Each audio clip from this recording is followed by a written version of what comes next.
So let's go to the pass game, Ryan. This is a very intriguing matchup. I actually think I gave this one an even matchup, to be honest with Hmm. you.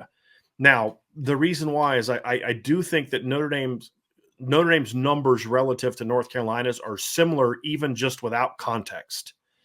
When you look at the context, I think that's where you start getting a little bit more impressed by this matchup, because when you consider that part of it is Notre Dame played a team in Ohio State that had the number one pass offense in the country last year. They played them in the opener, and that was obviously a big part of the success that they had. I think holding Ohio State to 200 and what was it, 223 yards. It's a pretty good day's work. Marshall had the best yards per attempt against Notre Dame at 6.9. So it's not like the 5-point ago against Cal dragged the number way down, and it's not as impressive. I mean, North Carolina or Ohio State was only 6.6.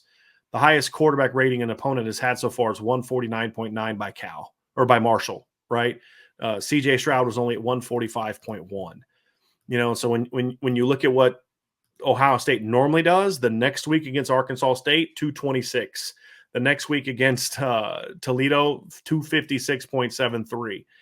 You just don't see that from Ohio State very often. So I think that the context of the competition is why I think you can argue that it's an even matchup for Notre Dame. But there's a theme, Ryan, that exists in this matchup that also exists in the previous one, and it's right here. This is the big thing right here. And it like when you talk about playing defense, it's about the great defense is doing one thing, then helps you be better at the other thing. If you're dominating line of scrimmage in the run game with aggressiveness and controlling lanes and controlling edges and things like that, you're also going to have success in the pass game. The best blitzing teams on first and second down are teams that use run blitzes that then go through the run to the quarterback if it's a pass. Right. And that's the best scheme things, as opposed to just a pass blitz on first down or a run blitz on first down. That's if they're not running, you're kind of in trouble. If somebody better peel back, and that's going to be the big part of it. And now the caveat is they get Josh Downs back in this game. That's going to be an important part of it, right? Getting Josh Downs is a dude. And that's why this matchup right here is so important. You cannot give Drake May time, because here's the thing about Drake May. One of the things I like about him as an evaluator of him, regardless of what the matchup about Notre Dame is, just me watching the kid's film, he's a tough kid, Ryan. He's shown some toughness in his first few starts. Like, he will hang in there and take a shot. He will take some chances. He's a very confident quarterback. I like that personally. I like that. I like a kid that's even bordering on cocky, as long as it's not disrespectful. And no, that's not a shot at what he said about NC State. That was funny. Okay, lighten up, people. Right? That was funny. I can't believe that was even a story, man. That was so lame. Don't even get me started on the sensitivity of our culture right now. But it was funny. And as someone who spent a year in the state of North Carolina in college, that's been around before Drake May was born. Okay, that joke's been around in every state school, every state in the country. Anyway, just like they joke about how kids from Carolina can't get into Duke, right? I mean, whatever, lighten up. However, when I look at this kid, the thing I love about him is the thing that could play into Notre Dame's favor if the defensive line dominates, because he will take some chances. And if you can harass him enough, some of those chances are going to be plays where you can make a play on the ball. Notre Dame, here's the crazy thing. In the previous 13 years, going back all the way to 2009. So, Ryan, this is wild. Going all the way back to 2009, I have not been able to find any period of time where Notre Dame went more than 2 games without intercepting a pass in the same season. Now, the longest stretch they had was 19-20, the last 2 games of the season to the first 2 games of the season. But in one season, I've never seen it where Notre Dame went 3 games without forcing an interception. And I've never seen them have more than 2 games where they didn't force a turnover, period. So even the stretch of 19-20, that was just interceptions. I'm going back to past years. Last year, they had a stretch of 2 games against North Carolina Navy. They had a stretch of 2 games in 2020, stretch of 2 games No, actually, I was looking at the turnovers lost. I was like, oh, that's actually better than I thought. No, they had only had one game last year that they didn't force a turnover. One game the whole year. It was against Navy. The year before, they only had 4 games the whole year that they didn't force turnovers, never more than one game in a row. 2019, they had a 2-game stretch against USC and Michigan. Outside of that, they forced at least one turnover in every game. The previous year, only 2 games total without a turnover. That's 2018. 2017, they had 3 games total where they didn't force a turnover. 3 games total. 2016, only had 2 games total they didn't force a turnover. 2015, only 2 games total. You get the point? Right? A stretch of 3 games without forcing a turnover, I've never seen before from Notre Dame.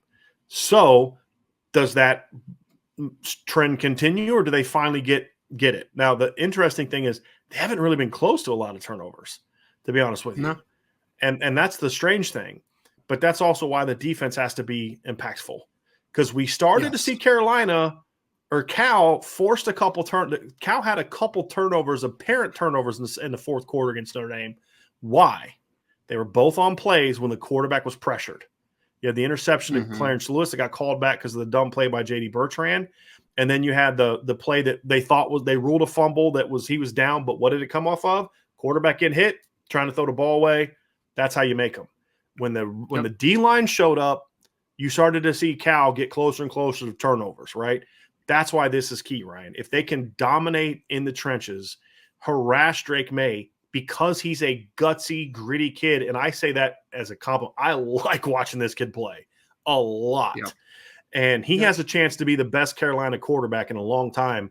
And, Ryan, you know how much that means for me to say, because you know how much I love Sam Howell, right? Yep. And that's me saying that after 3 games. Now, again, it's early. Let's see him play a team like Notre Dame first. But I really like this kid. But part of the thing I like about him is the thing that can hurt him if a team can harass him. And that's going to be the key. Because if you can consistently get pressure on him, he will force some balls.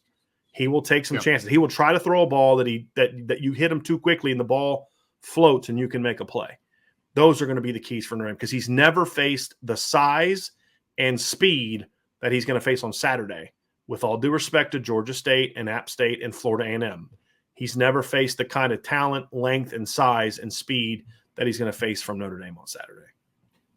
It's funny, Brian. I feel like there's 2 different ways of thinking about defense ideologically to forcing turnovers. One is what I think we both agree on, is that pressure creates turnovers, right? And then the other one is, hey, let's play back a little bit. Let's let them nickel and dime us a little bit, but we're going to force them to have to use a lot of plays to score, and more plays equal more opportunities to potentially make a play, right? But I am definitely more on the former there of creating pressure and creating mayhem and mischief and chaos, or whatever, however you want to coin it. Like I'm a big advocate of pressure, right?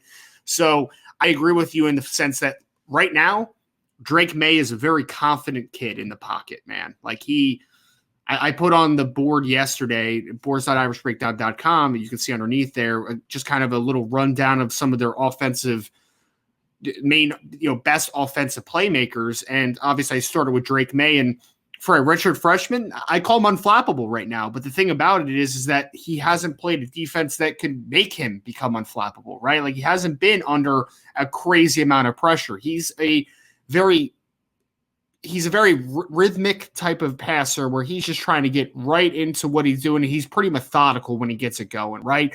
But to Brian's point, there are plays where he'll hold the ball and he'll let things develop, and he's very confident inside the pocket. And he has pretty good movement skills for a guy that's a little bit of a bigger cat, 6'4.5", 220 pounds. So this is, again, I go back to it, Brian.